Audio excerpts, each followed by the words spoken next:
ሌባ ኮቴ ማሰማትማ እንዲያመልጥ መጋበዝ ነው። እኔ እየሰረኩኝ አይደለም። እኔ የምልሽ ሀና ይህን ሞኝ አድርገሽ ነው የምታስቢው? እንዴት? ካልተሳሳትኩኝ ይህን ፎቶና ይህን መስቀል መሰለኝ አይደል እየፈለግሽ የነበረው? አዎ። እና ስታስቢኝ ታሪኬን የትም የምጥል ሞኝ ሴት አድርገሽ ነው የምታስቢው? ይሄ ታሪክ እኮ ያንቺ አይደለም። ኧረ እባክሽ እና የማን ነው? ያኔ የሀና ታሪክ ነው። ተይ እባክሽ የአንቺ ታሪክ ነው እንዴ? ምን ነው መስረቅሽን አታምኝም እንዴ? እኮ እኔ ነኝ። ማን ነው ስምሽ? ሀና ላናግርሽ ስለምፈልግ ወደ ቤት እንዳትሄጂ። ለምንድን የምታናግራት? ሜሉ አንዴ እስኪ ተረጋጊ። ሀና ወደ ውስጥ ትገቢ? እሺ ትዬ ካስከፋሁት በጣም ይቅርታ። ልጅ እንደዚህ ጮኬባትን ቤቴን ለቃ ሊወጣች። ይኸውልሽ ሜላት ከኔ ጋር በተነጋገርሽው ከፍቶሽ ከሆነ ከኔ ጋር ጨርሽ። ልጅቷ ላይ ግን ልትጮሂባት አይገባም። ለምን ሲባል ሰራተኛ እስከሆነች ድረስ እንደፈለኩ የማድረግ መብት አለ። እቺ ልጅ ሰራተኛ ናት። ነገ ጠዋት ደግሞ ምናልባት ኮሌጅሽ ልትሆን ትችላለች። ሀና የኔ ልጅ እርግብ ነች። እሺ ልጅሽ ባትሆን እንኳን ቢያንስ ሰው እንኳን በመሆኗ ልትከበር እኮ ይገባታል።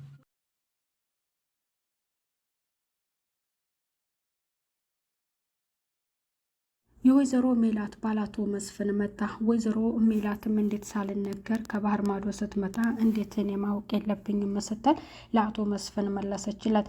አቶ መስፍንም የመጣበትን ምክንያት ቢያስረዳትም እሷ ግን ሊገባት አልቻለም።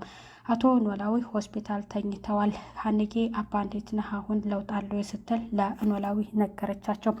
ትላንትና አርፍጄ ሄጄ አስሬ ቅር ብሏታል፣ ዛሬ በጠዋት መሄድ አለብኝ ስትል ነገረቻቸው። በዚህ በጠዋት ብለው እሳቸውም ለሀንዬ ነግሯታል። ለአሲር ልደውልለትና አንተ ጋር አሲር ይሆንልህም ስትል ለኖላዊ ተናገረ። ኖላዊ ደግሞ አሲርን አታስቸግረውም ሲሉ ለሀንዬ ይነግሯታል። ሀንዬም ወደ ስራ ቦታዋ ትሄዳለች። አቶ መስፍንም ቀጥታ እንደገባ በሩ እንደከፈተችለት ልጄ ብሎ እቅፍ አድርጎ ሀንዬን ስሟታል። እሷም እቃውን ሻንጣውን ተቀብለዋለች። ሰላም ጤና ይስጥልኝ ውድ የተከበራችሁ የዚህ ቻናል ተከታይ የሆናችሁ ቤተሰብ በሙሉ በያላችሁበት ሰላማችሁ በዝት ተረፍርፍ ይበል። ኖላዊ ድራማ ክፍል 44 አቶ መስፍን ከውጭ ሀገር ወደ ቤተሰቦቹ ጋር መጥቷል። ወይዘሮ ሜላት ግን በጣም ቅር ብሏታል። እንዴት ለእኔ ሳያስፈቅደኝ እና ለእኔ ሳይነግረኝ በማለትና ከውጭ ሀገር ከባህር ማዶ ሲመጣ እንዴት እኔ መነገር የለብኝም ብላ በጣም ተበሳሽታለች። ሀንዬ አባቷን ይዛ ሆስፒታል እንደተቀመጠችም በጠዋት ወደ ልትሄጂ ነው ሀንዬ ብለው ኖላዊ ሲጠይቋትም ስራ ቦታዬ መሄድ አለብኝ፣ ትላንትና አርፍጄ አስሬ ቅር ብሏታል፣ ዛሬ በጠዋት መሄድ አለብኝ ብላ ለኖላዊ ትናገራለች። ለአሲር ትደውልለትና አባዬ ጋርና ብላ እሳቸው ጋር እንዲሆንላት ለአሲር ትደውልለታለች። አሲርም ኖላዊ ጋር ይሄዳል። ሀንዬ ወደ ስራ ቦታዋ እንደሄደችም አቶ መስፍን ወደ ቤቱ ሲገባ አዲስ አበባ ምን ያክል እንደተለወጠችበትም በጣም ተገርሞ በጣም ተለውጣለች እያለ ለሹፌሩም እየነገረው ነበረ። እዛ ቤት ሲገባ ሀንዬ በሩን ስትከፍትለት ልጄ ብሎ ሀንዬን ይስማታል። እሷም ትቀበለዋለች። ወደ መኝታ ክላስ ወደ ሚስቱ ጋር ሲሄድ እሷ ደግሞ በጣም ትደነግጣለች። ሰፕራይዝ ሲላት እንዴት እኔ ሳላውቅ ትመጣለህ? ከባህር ማዶ ስትመጣ እንዴት እኔ ማወቅ የለብኝም ብላ ለመስፍን ስትነግረው መስፍን የመጣበትን ምክንያትም ቢያስረዳትም እሷ ግን ሊገባት አልቻለም። ምንም ቢያስረዳትም እሷ ቅር ብሏታል። እሷን ጥሏት ይወጣና ልብሴን ለመቀያየር ብሎ ሀንዬም ቤቷን እያሰናዳች ነበረ። በጣም ደስ ብሏታል። ሀንዬ አባቷ ስለመጣላት እሷም ስለምታውቅ ማለት ነው። ምክንያቱም ደግሞ ኪችን ሆና እየሰራች ሀሴት ተብዬዋ እዚህ ጋር እሷን የጠየቀቻት ጥያቄ አለ። እኔና አባዬ ቅድም ስናወራ አንቺ አየሽን ተደሰትሽ ነው ብላ ስትጠይቃት እሷ አባዬ እንደሆነ የኔ ወላጅ አባት እንደሆነ ስለማውቅ ነው ስትል ለእሷ መልሳላታለች። የዲኤንኤ ምርመራው ይለይለታልም ብላ ለሀሴት ታስጠንቅቃ ነግራታለች። ሀሴት ግን እዚህ ጋር እንደ ተረትም ነገር ተርታባታለች። ምናሴና ሰላምዬም ከውጭ እየሳቁ ሲገቡ እንዴት በጠዋት መጣሽ ሀንዬ ብለው ለሀንዬ ይነግሯታል። ስራ አለኝም ስትል ለእነሱ መልሳላቸዋለች። እነሱ ወደ ቤተ ክርስቲያን ለመሄድ ፈልገው እንዴት እህታችሁን ይዛችኋት አትሄዱም? አብራችሁ ከእህታችሁ ጋር ሄዱም ስትል ለእነሱ መልሳላቸዋለች። አቶ መስፍንም ደስ ብሎት ነበረ በመንጣቱ።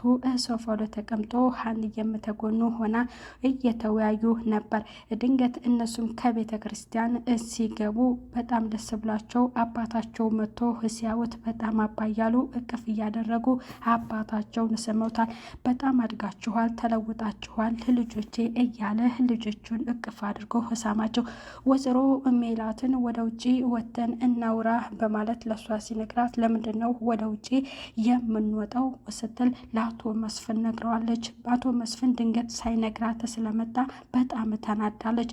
እሱ የሰማውንና የተፈጠረውን ነገርም ስለሰማ እውነቱን ለማወቅ ነው አቶ መስፍን እየመጣው። ሀንዬም በጣም ደስ ብሏታል። ያቺ ተንኮለኛዋም ልጅ እየተርበተበተችም ቢሆን ሀንዬን ለማሸነፍና ለማሸማቀቅ እየሞከረች ትገኛለች።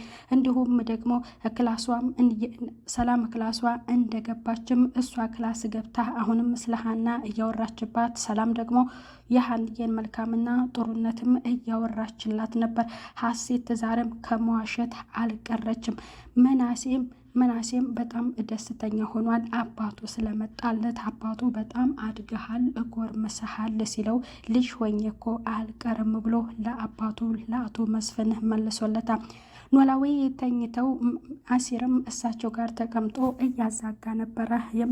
የሚያዛጋበትን ምክንያትም ሲነግሩት ርቦት እንደሆነ ለእሳቸው ሲነግራቸው እሳቸውም እንግዲህ እንደራባቸውና ሀንዬ የለች ማን ምግብ ያመጣልናል ሲሉም ለአሲርም ነግረውታል። እናንተ እርሶም ይርቧችኋል እንዴ ብሎ ለኖላዊ ነግሯቸው ነበረ። ምን አይነት መርፌ እንደተወጋሁኝ አላውቅም በማለት መርፌው እንደጎዳቸው እንዲሁም ለአሲር ሲነግሩት እኔም ሄጄ ዶክተሩን ልውጋወይ እያለ እየቀለደባቸው ነበረ። ጭራሽ ብለህ ደግሞ አንተም ዶክተር መሆን አማረህ ወይም ሲሉ ለሱ መልሰውለታል።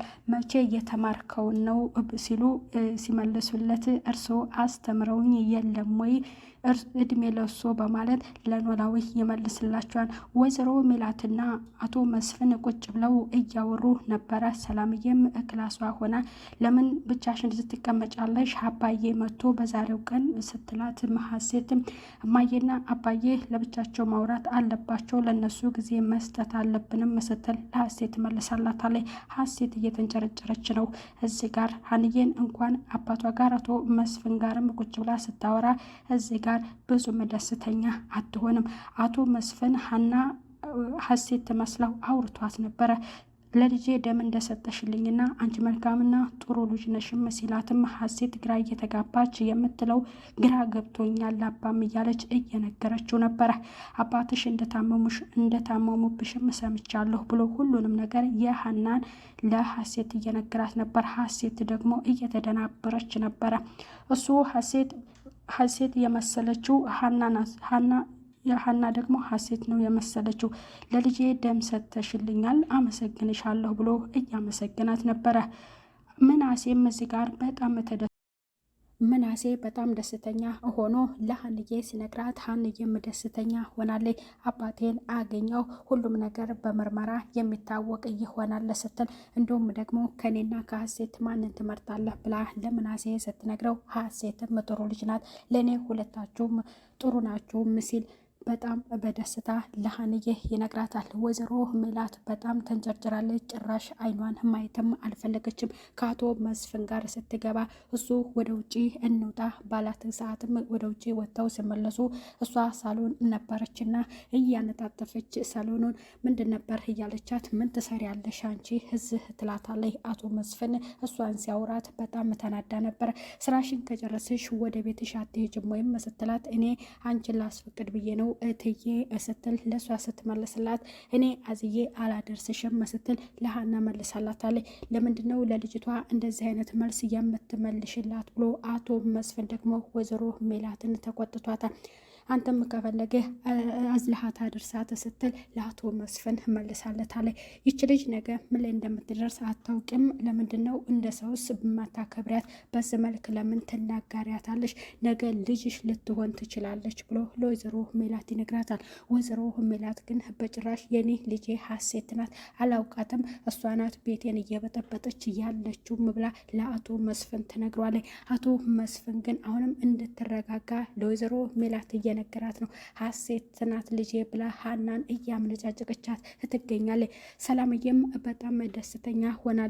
ምክንያቱም አንደኛ የደማቸው መመሳሰል፣ ሁለተኛ የእሷ አንድም ደግሞ ለሰላም ስለለገሰቻት በሀንዬ ጭራሽ አትደራደርም። ሀሴት እዚህ ጋር በጣም ነው የምትንጨረጭረው። በመጨረሻም አቶ መስፍን እዚህ ቤት ምን ፈልጋችሁ እንደመጣችሁ የሚያገባኝ ነገር የለም፣ እኔ ግን የምፈልገው ሀሴትን ብቻ ነው በማለት ለሁለቱም ለሀሴትና ለሀንዬ ሲናገርም ሀና እኔ እዚህ ቤት የመጣሁት ገንዘብ ፈልጌ አይደለምም፣ እንዳሰባችሁት ማሰብ ትችላላችሁ፣ አባቴን ለማሳከምም እንደሆነ እትዬ ሙሉ ወጪውን ከፍለው አባቴን አሳክመውልኛል ስትል ለአቶ መስፍን ትመልስለታለች። አቶ መስፍን እንደዛ ልል ፈልጌ አይደለም ብሎ ሁለቱንም መክሯቸው እሱ የመጣው ያችን ሀሴትን ልጁን ለመፈለግና የምርመራው ውጤቱ ለይቶለት ትክክለኛ ልጁን ለማወቅ ነው።